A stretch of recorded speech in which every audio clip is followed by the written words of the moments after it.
up next, we Yep, have Gordon. Gordon Blitz, Again, Reflections. if somebody'd like to jump to the first. I'm okay to wait. Okay. Very interesting piece. Good humor. When I read it the first time, it's like being a man of a certain age with you. It's like this is a very mature voice. This is a very authentic voice. I felt comfortable and confident that I knew where you were taking me, which is really, really nice. Again, it's a good structure. There's good tension about sexual identity, about boys of a certain age, and how they're just stupid. Sorry, we all were at that age. Yeah. It's like you don't get a brain until you're 25. Even then, it's questionable. Yeah.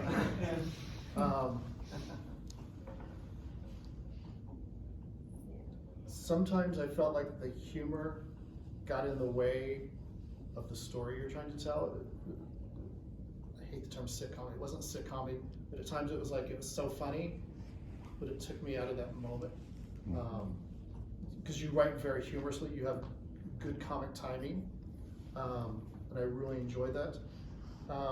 I adapted a local writer's novel, and the character in the book had a fixation and kept talking about a certain part of a female anatomy. And when I adapted the play, I'm like, you can't do this. And he's like, but this is that character. I'm like, no, you can't. There are things you can do in a novel that become very uncomfortable on stage and become a very different animal. For the most part, I think you handled that very, very well. It's like I was telling my partner here that it's like I want to watch the audience during those moments that are a little bit more sexually graphic and intense.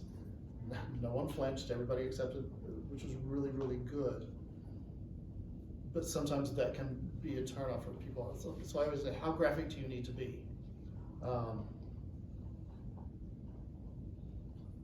You had talked yesterday about dialogue and exposition. At times I felt it was a little novelistic. And I don't know how to do this. It's one of those things that as a playwright I do it, and I don't know how to teach it, I don't think. That dialogue and action have to be combined. Sometimes it felt like a character I'm trying to tell you my story. Instead of someone going, what's going on with you? Where's your dad? And so it's more organic, and that's how I think you get rid of the exposition-y feel. It's like, how does that become organic conversation between two people, especially two boys who don't know each other very well? What are the first things you ask? What do you bond over? All those little moments that are almost there, but you're talking to me instead of two people talking. I think that, hopefully that answers your question from yesterday. Yeah. And I will stop talking for a moment. I want to jump right on because that's exactly where I was. And recalling our conversation yesterday about exposition. And the information that you provide to us is, I think, very, very essential, but it's an application going from the novel aspect of telling to the play aspect of showing, right? In scene one, you are unfamiliar. These characters are unfamiliar with each other, so that's the opportunity to have maybe a little bit more direct, but we still can't forget how hard it is to say a maxim, right? What is the consequence? What do they win? What do they lose when a truth comes out, right? So do we see this opportunity of them becoming familiar with themselves? And in scene two, they are familiar with themselves, but then they're starting to continue to speak a little bit more directly, easily on the things that might be, they might already know, right? So what is that conversation like? Is there action within the scene that allows them to then have justification to refer to something that becomes essential for your storytelling, for them to, maybe they already know about each other, right? But then they are bringing it up again, like your dad, or saying something like that. Yeah, you know about my dad. Well, I don't want to be prescriptive for you. That is I have to tell you this because, like in a novel, I need to get this out, right? We can play and show, right, at the same time.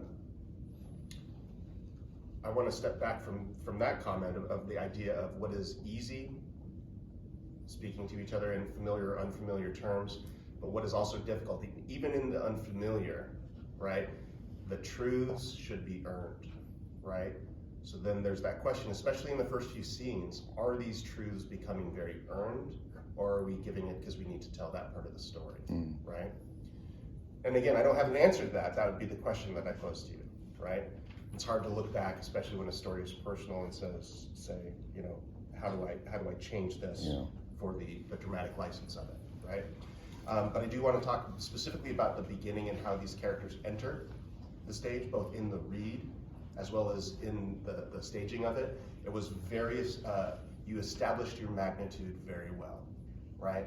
From the first stage direction and the first lines, it was clear to me the importance of the words to follow, okay?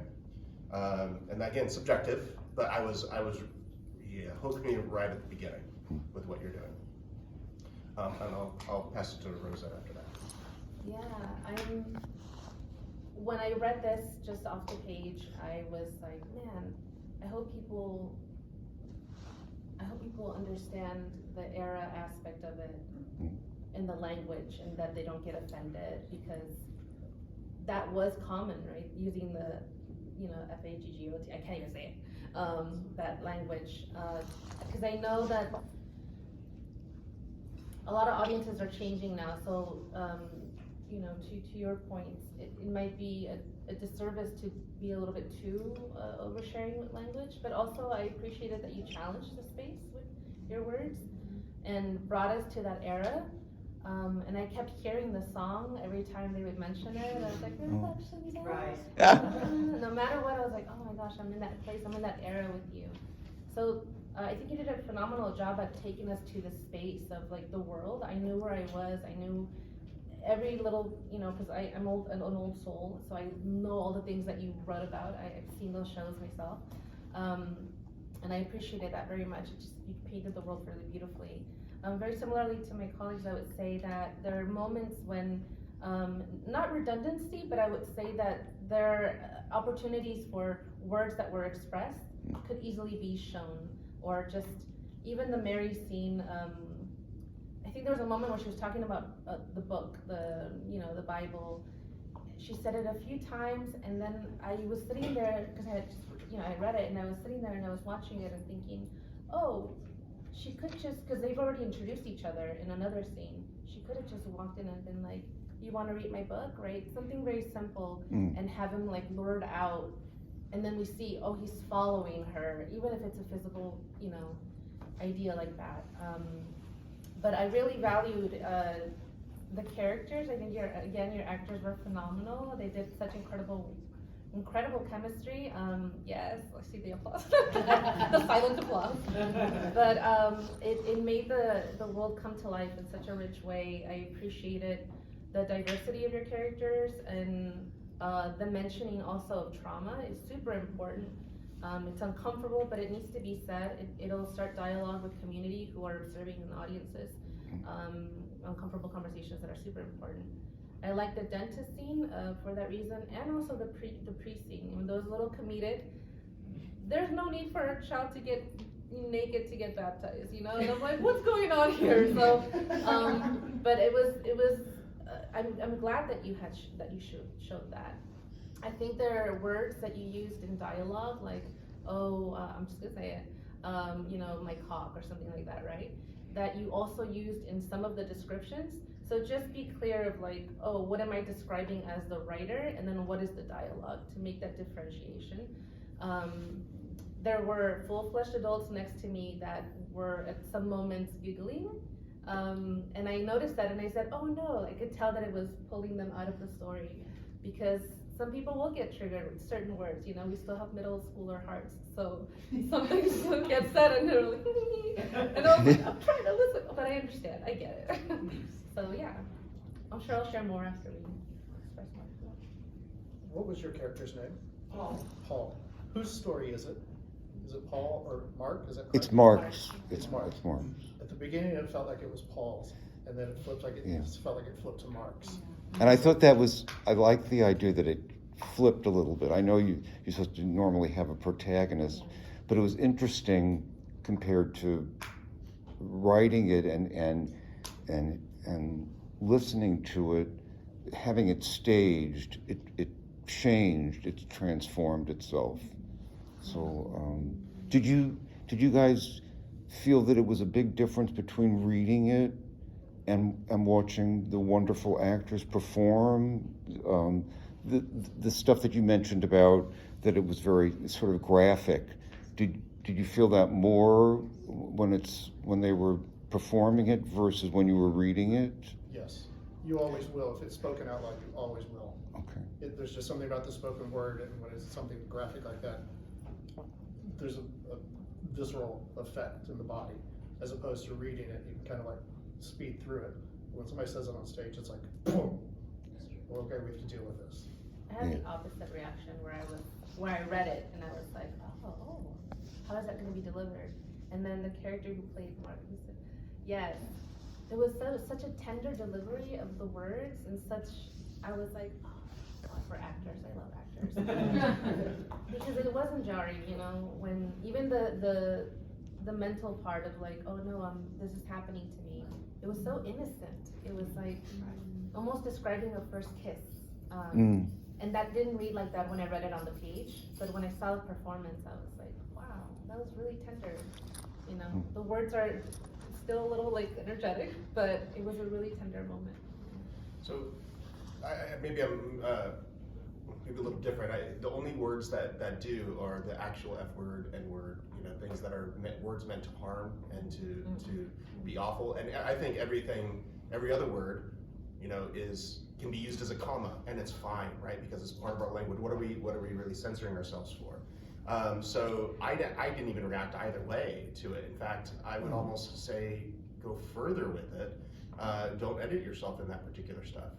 You know, and you know, for my part as a writer, you know, I just got hired at Viterbo University, which is a Catholic university, and a dear friend of mine called me up and said, Benjamin, did you know you're about to go to work at a Catholic university? I was like, yeah.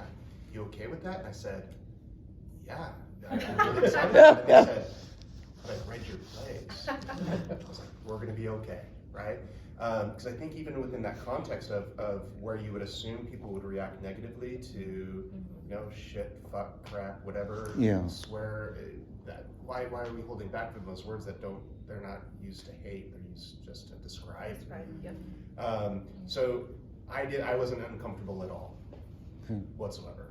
And at least it was hard for me to read what was going on with the audience, maybe because I was sitting towards the front. But also understand this is a theater audience, right? The give in a theater audience is, I mean, if you all get a chance, right, have your words heard on the stage, it's fantastic, it's a wonderful experience, but wait until you have it in front of a theater audience. So, Give it to me, right? Hopefully your confidence has been like, it's just love, it's just straight love, right? So they're gonna laugh, they're gonna react, they're gonna have those moments, you know. When you mentioned about earning it, is there some sense that I was rushing things a little bit, or maybe that's the wrong word to use, or? Yeah, I don't know if rushing it is the right words, right? Because we don't know these particular characters. When I'm talking about earning it, right? If I have information, a truth, right? Something that is psychological, something that I hold off, you know, beyond the physical, beyond the sociological, right? I'm gonna choose when that is revealed, right? In a particular situation, whether it's under duress, whether it's because I finally had that moment where I say to myself, I can trust you with this piece of information, a truth about myself, right? Something that is about something so personal that it's not something I wear necessarily on my sleeve, right? And those moments where it becomes earned, there's a bond between those people, right? That we feel and we sense as an empathetic audience, and then we feel like we earned it as well, right? So where I say earned it, right? Are there those pieces of information that are being given that might not be earned? I don't know if they are or not. Right. I'm not the writer to the piece, but I would always scrutinize that. This is very, very personal. Did they earn that gift that character gave them of something true? The vulnerability aspect of it. Yeah. I know you write novels and now plays. Have you ever tried to write films? Because I think this would make a wonderful film. Yes. Yeah, there's a cinematography to it, inside the voice coming forward. I want to give an offer about at least something to consider about the piece, because you're very, you know, as we were talking yesterday about being personal story or being connected to it, both as the novel and adapting it. But finding ways to really truly step aside and look at the dramatic nature of this with the dramatic license, the ability to tell the story in a narrative way that might not always be necessarily the truth, Yeah. but accessible and more accessible to the audience to really dive into. My question would be, what does this piece look like as a 10-minute piece? Like what is the story within the confines of a 10-minute piece, and what does the story look like as a full-length piece? So I think there's moments within the scene work and how the scenes tie in together. The scene work individually and the microcosm of the 10-minute play or even the monologue, and then how these scenes tie together, building the momentum as a whole. How do both of those examinations then look at where this sits as a one act, right? Because that one act is that beautiful marriage between the efficiency of the 10-minute play and the complex status quo change of a full-length play, right? And I think whether that's a save as function and or a thought process, that's where I would look on it, because we have those different gear shifts that are really the engine of this play. What's amazing is hearing my words, hearing these actors bring them to life. It almost makes me want to, when I go home, that I want to possibly, make it a longer piece, because when I write, I don't necessarily, I mentioned I don't think of an actor, I don't think of a particular character in my head, but now that I have these people imprinted in my brain, it really, it's so amazing. I didn't even realize that would be one of the advantages of having this reading. So Absolutely. it's a miracle. Is this the first reading that you had of this? Yes. Wow, Fantastic. Gordon, that's amazing. I mean, I had a Zoom reading, but that doesn't count. Thank you. Great. Yeah, I was gonna say you're not too far away from that 1 hour sweet spot. Yeah. What did I do? No intermission performance. Yeah. And your comments are just, The I'm starving for The them. stage magic, there's the one scene where he's trying on the rubber. Yes. That turn around stage magic of the rubber flying off. I visualized that and that little bit of a scene almost reminded me like a Judd Apatow scene. Yeah. Yeah. That I wanted just more of how can we take it further, than that. But really wonderful, vulnerable humor moments within the play. Yeah, I loved also the character and the actor who read for Peter. For Pete. Oh, So beautiful. Yeah, your comedic timing. It was like an alleviation also to the seriousness of the journey that Mark was going on. yeah. So, yeah. Thank you.